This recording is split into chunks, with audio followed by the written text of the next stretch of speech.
नमस्ते नमस्कार। आज आप लोग के सामने फिर से उपस्थित हूं और आज आप लोग के सामने फिर से एक मैथ का महत्वपूर्ण क्वेश्चन है। क्या देखिए क्वेश्चन क्या है। क्वेश्चन है 7800 रुपये का 2 वर्ष 8 महीने का साधारण ब्याज 1976 रुपया है। तो ब्याज की वार्षिक दर ज्ञात करना है। ब्याज का वार्षिक दर निकालना। देखिए बच्चा को साधारण ब्याज सिंपल इंटरेस्ट क्वेश्चन बहुत आसान लगता है, बहुत आसान भी कर भी लेता है। लेकिन यहाँ पर देखिए 7800 रुपया मतलब मूलधन 7800 रुपया दिया, 2 वर्ष और 8 महीने लगा तो उसका साधारण ब्याज कितना बन गया 1976 रुपया। उसका सिंपल इंटरेस्ट का मान हो गया। आपको बताना है कि ब्याज के दर मतलब जो मतलब ब्याज बना हम लोग का, तो उसका जो इंटरेस्ट बना उसका क्या रेट लगाया गया, तो ये हमको निकालना है। 78 से मूलधन है मतलब पी का मान कितना लेंगे 7800। ध्यान से देखिए सब अच्छा ध्यान से देखिए।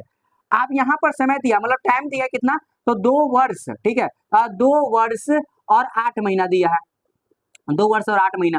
आपको पता है कि एक साल में कितना होता है 12 महीना होता है। एक वर्ष में माने 12 महीना होता है। तो यहाँ पर 2 वर्ष रहेगा और यहाँ पर 8 महीना को हम लोग साल में चेंज करेंगे 12 से भाग करके। 4 से काटिए इसको, 4 दूना 8 और 4 तिया 12, 3 दूना 6, 6 दू 8, मतलब कितना हो जाएगा 3 दूना 6, 6 दू 8, मतलब 8/3 और ये वर्ष आ जाएगा। आपका समय पूरा वर्ष में निकल गया। ठीक है, आपको ब्याज दिया है मतलब इसका सिंपल इंटरेस्ट का मान दिया है कितना, तो 1976 रुपया। आप क्या करना है, आपको सिंपल इंटरेस्ट का फॉर्मूला लगा लेना है। साधारण ब्याज का फॉर्मूला क्या होता है, सिंपल इंटरेस्ट बराबर होता है P गुने R गुने T।